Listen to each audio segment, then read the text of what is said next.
तर आता टोटली म्हशी तुमच्याकडे आहे.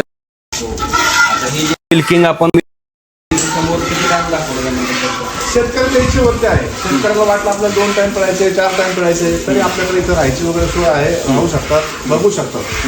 आम्ही त्याला सांगतो तू 2 टाइम तरी इथं बघून घे आणि जे बघशील ते किंवा त्याच्यापेक्षा जास्त आम्ही तुझ्याकडे काढून देऊ. ओके. म्हणजे आता तुम्ही इथं मिल्किंग तरी इथं म्हैस फक्त व्यवस्थित खाती आहे का नाही, सळ व्यवस्थित आहे का नाही याच्याकरता इथं बघावं अशी आमची अपेक्षा आहे. पण आम्ही जे सांगितले तू द्या आम्ही त्याच्याकडं 100% काढून देणार. तेवढी फारक तुम्हाला हो, आता आहे. 100%.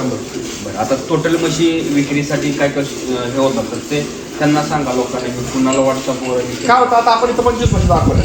आता जे उद्या एखादा आलं तर त्याला 25 म्हशी बघायला मिळणार नाही. त्याच्या 5-7 म्हशी आपल्याला असतील किंवा 10 गेलेल्या असतील किंवा सगळ्या पण विकल्या गेल्या असतील. त्यामुळे समक्ष ज्या त्या वेळेस माणूस इथं येईल त्यावेळेस त्याला ज्या म्हशी दिसतील त्या म्हशी त्यांची किंमत आपण समक्ष त्यावेळेस त्याचा मान सन्मान ठेवून करू शकतो.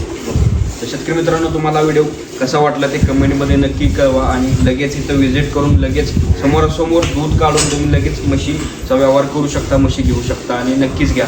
धन्यवाद.